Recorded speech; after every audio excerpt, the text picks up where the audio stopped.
Hello, I'm Raj Chengappa from India Today, and welcome to this special interview with Gautam Adani, Chairman of the Adani Group. Gautam bhai, thank you for speaking to India Today. Thank you, Raj, for inviting me. I must say that the growth of the Adani Group has been truly astonishing. In little over a decade, you have become India's largest private sector power producer, port operator, airport operator, consumer gas business, and electric transmission company, apart from being the largest infrastructure developer and generator in renewables.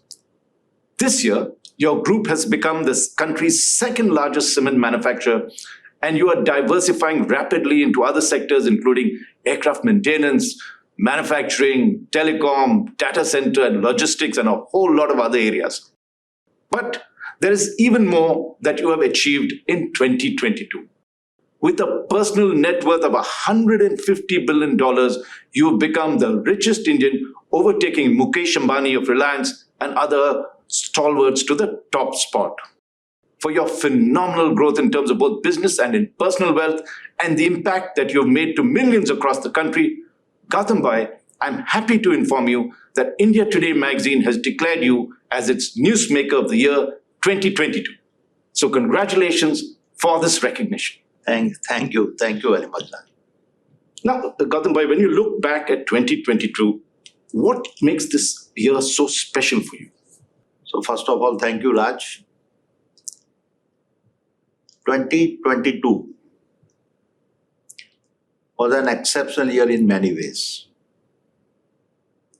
We had a successful Adani Wilmar IPO, and thus Adani Wilmar is becoming the 7th listed company in the group. We have built a business model where we start a business from scratch, make it profitable, and then go public. This IPO was another example of that. We also become India's second largest cement manufacturers when we acquired ACC and Ambuja Cements for around $10.5 billion from Holcim. It is the largest acquisitions we have ever made. And it is also India's largest ever M&A transactions in the infrastructure and a material space. That's very impressive. Now, apart from being the richest Indian and the richest Asian, you're also the world's third richest person. How does it feel to be wealthy? What does money mean to you? See, Rajbhai, these rankings and numbers do not matter to me. These are only media hype. I'm a first generation entrepreneur who had to build everything from scratch. I get my thrills from handling challenges, and the bigger they are, the happier I am. For me, the opportunity and ability to make a difference in the lives of people and contribute to the growth and building of the nation is far more satisfying and important than being on some wealth ranking or a valuation list. I'm thankful to God that He has given me a great opportunity to serve the nation through infrastructure building. Now, you talked of happiness. Can you add a little bit? Can you define what really makes you happy? Personally speaking, this was the biggest year of my life. This year, I celebrated my 60th birthday. This personal milestone apart, on this occasion, my family committed rupees 60,000 crores to the Adani Foundations to support mainly three social causes, which is close to my heart: education, healthcare, and skill development, which are foundational for any nation. This has given me immense satisfactions and happiness, which no professional achievement can ever give. So, Gautam bhai, let's explore this further. What motivates you when you do business or in life itself? As an ordinary man, the courage, strength, resilience, and tenacity of the average Indians are very inspiring and motivating for me. To share with you,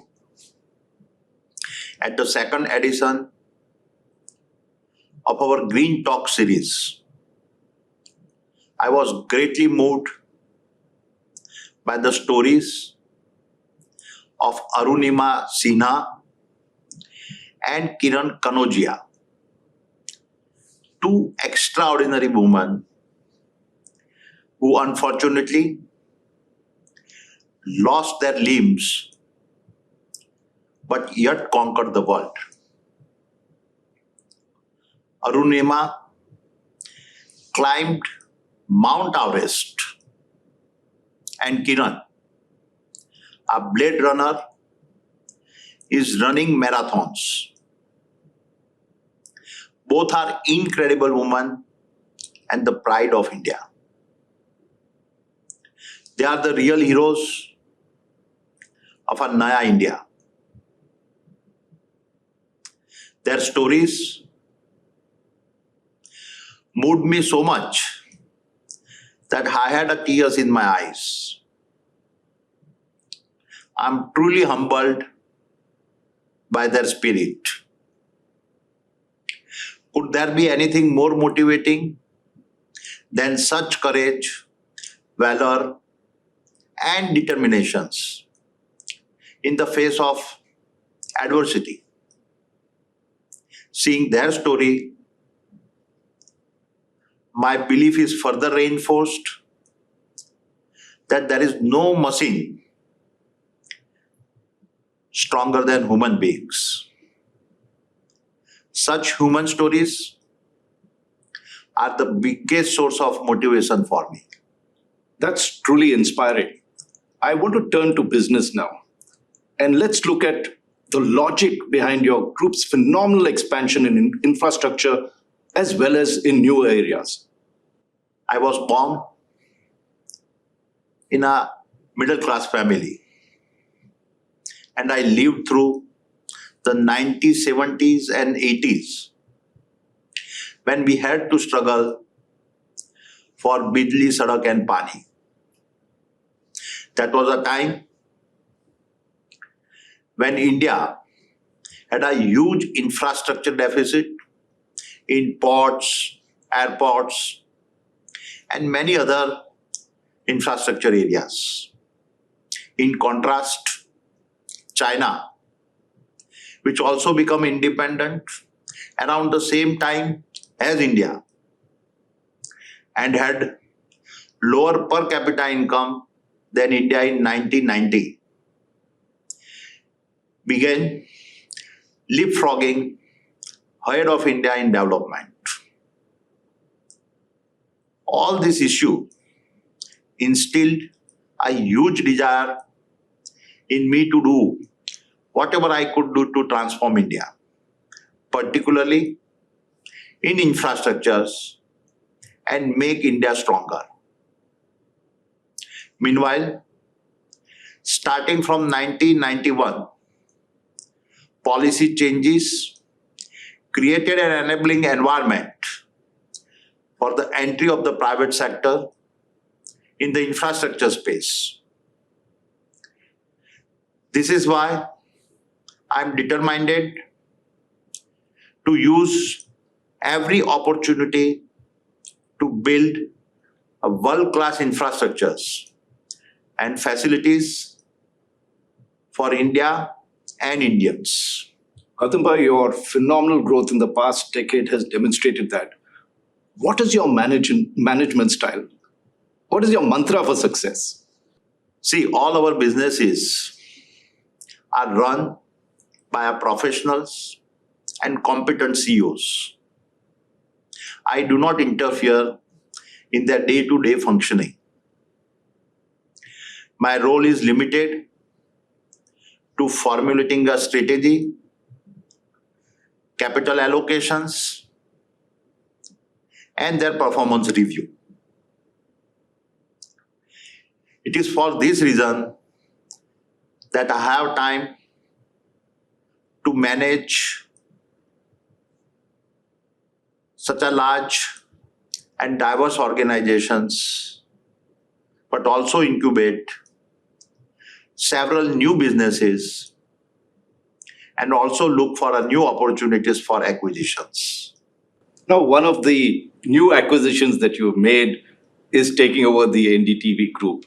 Now, would you follow the same principle of non-interference that you have demonstrated in your other group companies? And secondly, how would you ensure editorial independence?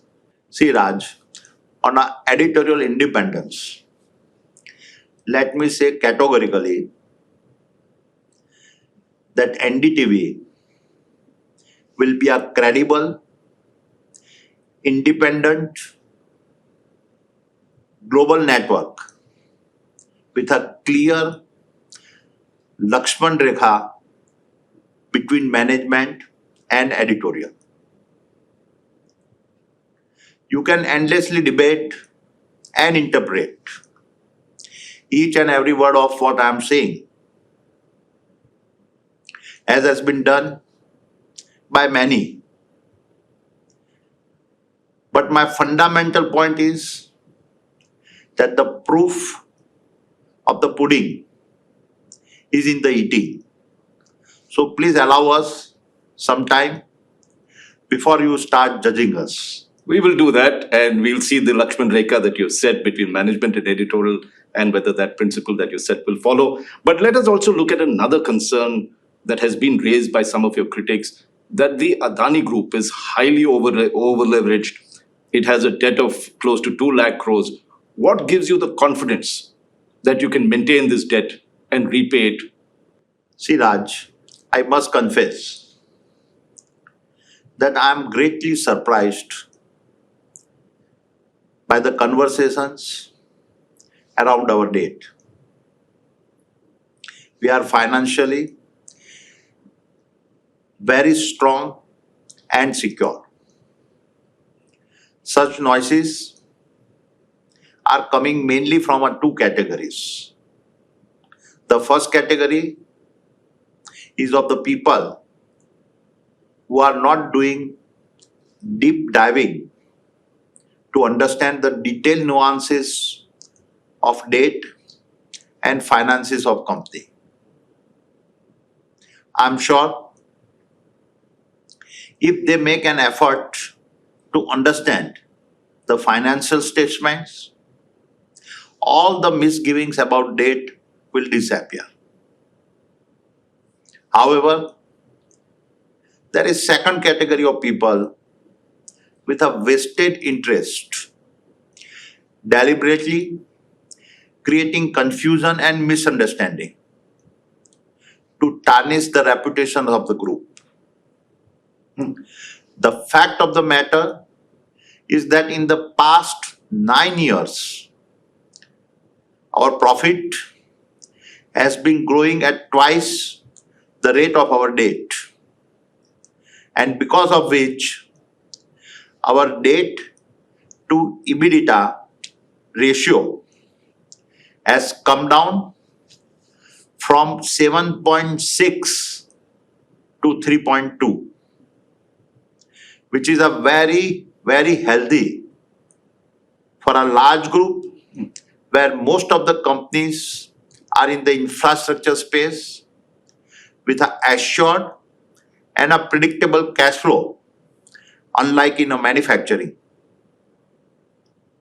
It is for this reason that not only national but international rating agencies have rated us equivalent to India's sovereign rating. It is a matter of great pride for me that no other business group in India has as many companies as the Adani Group, which has sovereign ratings. Raj, you are well aware that rating agencies, and particularly the international ones, are a very conservative and stingy in giving rating, and they have a very, very rigorous and robust systems and processes of a financial analysis. To share with you, it is for this fundamental financial strength of our group that we were able to close the ACC and Ambuja cement deal of $10.5 billion in a record time in less than just 3 months. Now, I need to persist with this questioning because there are also concerns that banks, including public sector banks, have a huge exposure to Adani debt. How do you respond to such concerns? Raj, this is a good question. People raise concerns without verifying the facts. And the fact is, 9 years ago, out of our total debt, 86% was lending from Indian banks. But now, the exposure of Indian banks in our total lending is reduced to only a level of 32%. Almost 50% of our borrowing is now through our international bonds. You will appreciate that international investors are a very astute and subscribe after proper due diligence and deep study. Gautam Bhai, how would you respond to your critics who say that your rise and your meteoric rise was because of Prime Minister Narendra Modi? See, Prime Minister Modi and myself, both are coming from state of Gujarat.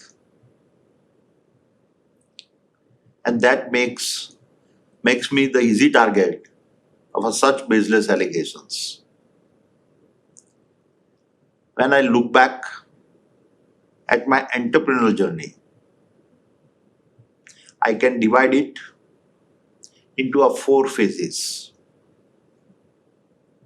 Many will be surprised to know that it all began during the tenure of Sri Rajiv Gandhi as a Prime Minister, when he first liberalized the EXIM policy, and for the first time, several items were brought in the open general license list.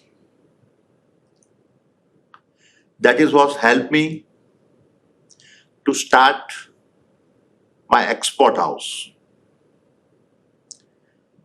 But for Rajiv Gandhi, my journey as an entrepreneur would never have taken off. The second big push I got was in 1991, when the duo of Prime Minister Nasir Raoji and the Finance Minister Dr. Manmohan Singh ji initiated sweeping economic reforms.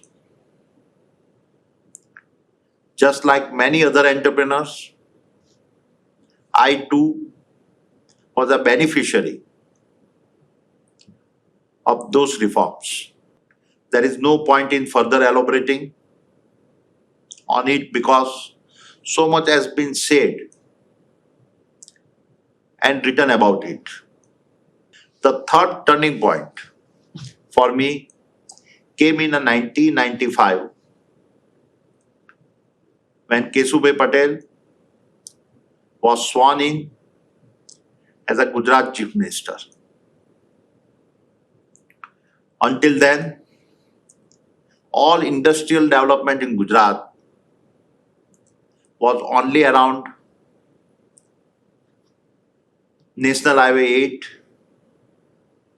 from Mumbai to Delhi via cities like Vapi, Ankleshwar, Bharuch, Silvassa, Vadodara, Surat and Ahmedabad. He was a visionary and a focused on a coastal development. And it was that policy change that took me to Mundra and prompted me to build our first port. The rest, as they say, is a history. The fourth turning point was in 2001 when Gujarat witnessed a massive focus on development under Chief Minister Narendra Modi ji. His policies and their implementations went on to not only change the economic landscape of the state, but it also brought social transformations and development of previously underdeveloped areas. It also allowed industries and employment to take off like never before. Today, under his able leadership, we are seeing a similar resurgence at the national and international levels, where a new India is now asserting itself. It is unfortunate that such narratives are being pushed against me.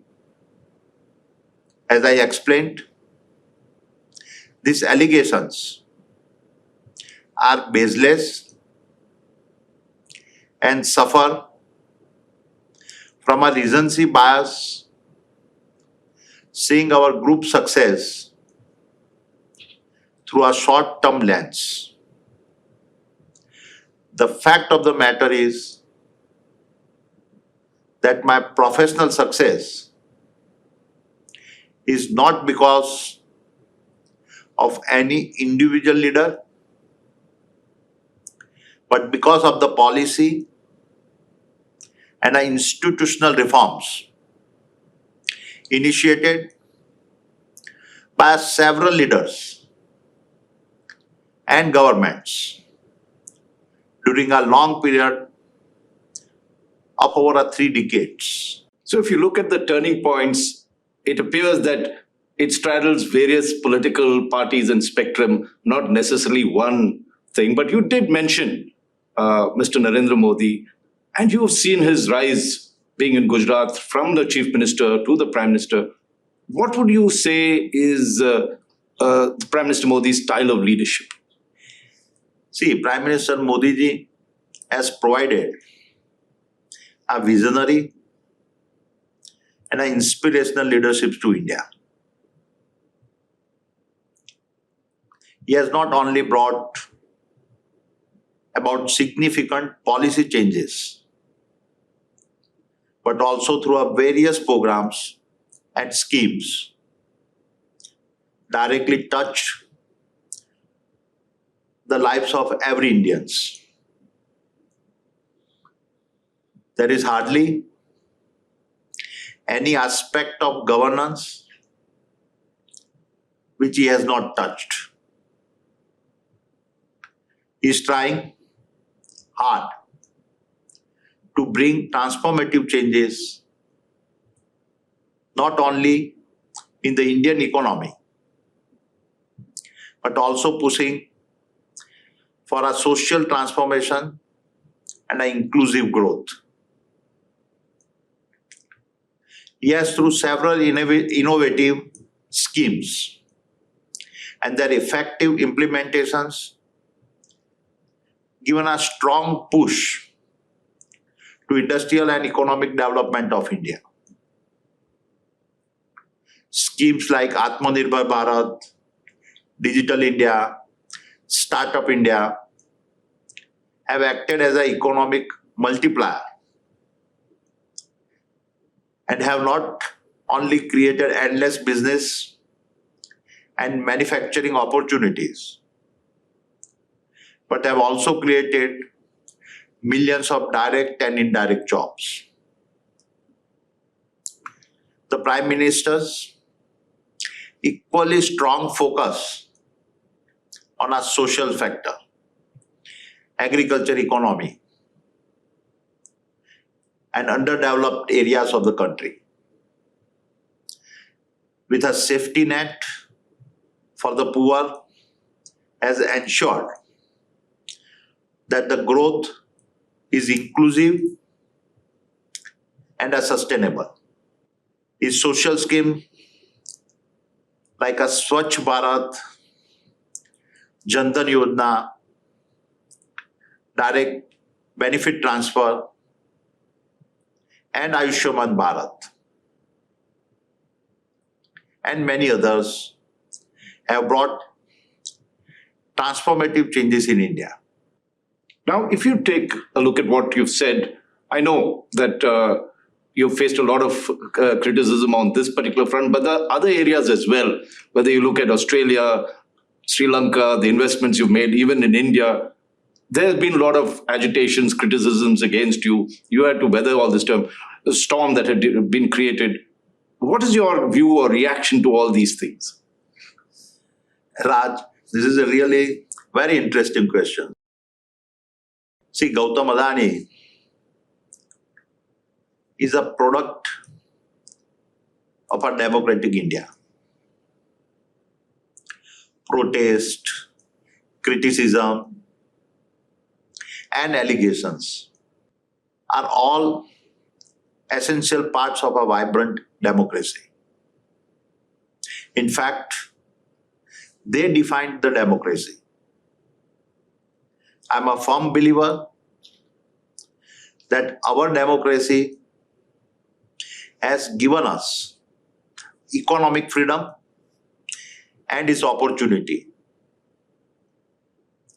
And we all have benefited from it. Now, we cannot complain and do cherry picking about other aspects of democracy which have their own functional values within the boundary of law. You would appreciate that we are in the infrastructure sector, which is the most difficult space to work in. I have faced such challenges many times. I have a very open mind towards any criticisms. For me, the message has always been more important than the messenger. I always introspect and try to understand the other's point of view. I'm conscious that neither am I perfect, nor am I always right. Every criticism gives me an opportunity to improve myself. Now, you were talking about the criticism that you had to face from various quarters. You said it's democratic, and yet you never gave up. Is that part of the Adani culture? Yes, queuing up has never been a part of Adani's culture. Over the years, the group has developed a strong and professional team with an endless energy and a problem-solving approach. We are always looking at solutions. Having honed my skills in such a dynamic democracy like India, my group and I both are confident that we can deliver and do business in any part of the world. I've faced adversity and crisis from my childhood. Each of these occasions has taught me several valuable lessons and made me stronger. It is for this reason that I always tell my team, never waste a crisis. And may I add, you always seem to say, never waste an opportunity. And I see you're betting big on solar and green hydrogen. What makes you so confident that you'll make these units viable or the investments viable, given the fact that even in green hydrogen, there's several hurdles, whether it is in terms of the land availability for the storage, the technology for green technology, including the fuel cells. What makes you so confident that these will work and you invested big in them? See, green energy is very close to my heart. And energy transitions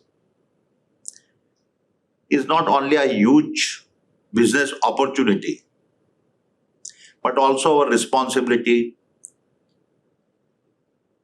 to our future generations. The government of India has brought a very attractive production-linked incentive scheme which has made the green hydrogen business viable and attractive. In fact, I'm very confident that with this enabling support, we'll not only meet domestic demand, but soon become a green hydrogen exporters. Now, I know first generation entrepreneurs face difficulties. There is Dhirubhai Ambani that had to do that. You are a first generation entrepreneur. Who is your mentor? Who do you look up to? Dhirubhai Ambani is a source of inspiration for millions of entrepreneurs in India. He has shown how a humble man, without any backing or resources, and against all odds, can not only set up a world-class business group, but also leave a legacy. Being a first-generation entrepreneur and having a humble beginning, I am deeply inspired by him. Now, switching topics a bit and coming more to looking at ahead and the reality, what is the state of the Indian economy and how do you see India's growth in the year ahead? In our 75 years of independence, it took us 58 years to get to our first $1 trillion of GDP. 12 years to get to the next trillion, and just 5 years for the third trillion. But now, If you look at our pace of social and economic reforms, I see India adding $1 trillion to its GDP every 12 to 18 months within the next decade. I'm very optimistic about the growth and the prosperity of India. This optimism comes from the fact that in 2050, we'll have a young India of 1.6 billion people with a median age of 38.